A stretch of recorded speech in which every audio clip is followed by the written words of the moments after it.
अगर कोई मोटा नहीं है और कभी मोटा नहीं होना चाहता, मेरी पूरे भारत से अपील है कि वापस भारतीय संस्कृति को अपना लो। मैं ये देख रहा हूँ कि आजकल जो हमारा हिंदुस्तान है, ओबेसिटी का बहुत तगड़े लोग शिकार हो रहे हैं यहाँ पे। मतलब मोटापा नहीं रुक रहा, ओबेस हो रहे हैं। और कोई ऐसा कोई मंत्र बताइए उन लोगों के लिए, कि कोई डाइट चार्ट बताइए कि एक हेल्दी मेंटेन कर सके वो लोग। देखो, सबसे पहला तरीका है, अगर कोई मोटा नहीं है और कभी मोटा नहीं होना चाहता, मेरी पूरे भारत से अपील है कि वापस भारतीय संस्कृति को अपना लो। अपनी किचन जो स्टैंडिंग कर ली वो वापस सिटिंग कर लो। पहले हमारे घर में सिटिंग किचन होती थी, नीचे बैठ के खाना पकता था, नीचे बैठ के रोटी बेली जाती थी, नीचे बैठ के झाड़ू मारा जाता था, बोकर बोलते थे उसको, नीचे बैठ के पोछा मारा जाता था। कभी बच्चे ऑपरेशन से नहीं होते थे, कभी थाइज मोटी नहीं होती थी, कभी घुटना ट्रांसप्लांट नहीं होता था, कभी रीढ़ की हड्डी की प्रॉब्लम नहीं होती थी। सारी बीमारियों की जड़ वेस्टर्न कल्चर है। इंडियन टॉयलेट सीट थी, कभी कब्जी नहीं होती थी, गैस नहीं बनती थी, तेजाब नहीं बनता था, किडनी फेल नहीं होती थी, लीवर फेल नहीं होता था, सब कुछ भी नहीं होता था, प्रोस्टेट की प्रॉब्लम नहीं होती थी।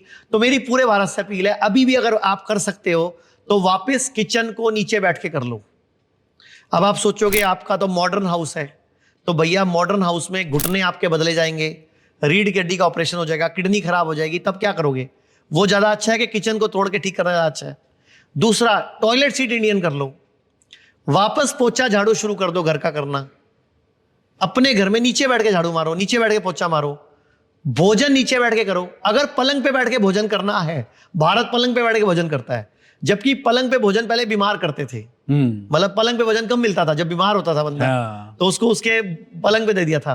तो अब हम पलंग पे भोजन करते हैं। तो पलंग पे भोजन करते हो तो वज्रासन में करो भोजन।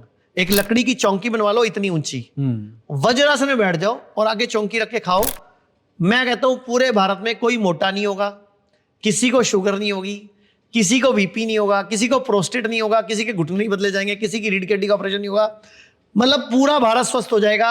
हॉस्पिटलों में खर्चा कम हो जाएगा, डॉक्टरों के पास जाना नहीं पड़ेगा, भारत सरकार का लाखों करोड़ बचेगा हर महीने हर साल। एक और काम कर सकते हैं, जो हमारा अंगूठे का नाखून है, अपने खाने की बाइट का साइज ये कर लो। अच्छा, 1 सेंटीमीटर बाय 1 सेंटीमीटर। मैंने बताया ना, खाने को पीना है तो खाने की बाइट इतनी छोटी कर लो। इसको 32 बार चबाओ। अब आप बोलोगे इसमें सब्जी नहीं आती, तो इसको सब्जी में डाल लो, चम्मच से खा लो। मतलब सब्जी ज्यादा खाओ, दाल ज्यादा खाओ, आटा गेहूं मतलब और चावल कम खाओ। और एक और बात बोलना चाहूंगा, पुराने टाइम पे आप अपने घर पे पूछना, मम्मी पापा को, दादा दादी को, जो भी आपके घर में है, उनसे पूछना कि पुराने टाइम पे नव अन्न कोई नहीं खाता था।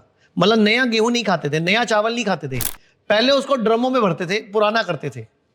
जैसे अभी गेहूं का सीजन है, गेहूं आया, हमने ड्रम में भर दिया, तो जो नीचे गेहूं होता था, नीचे एक छेद होता था, वो छेद खोलते थे, पुराना गेहूं निकल आता था।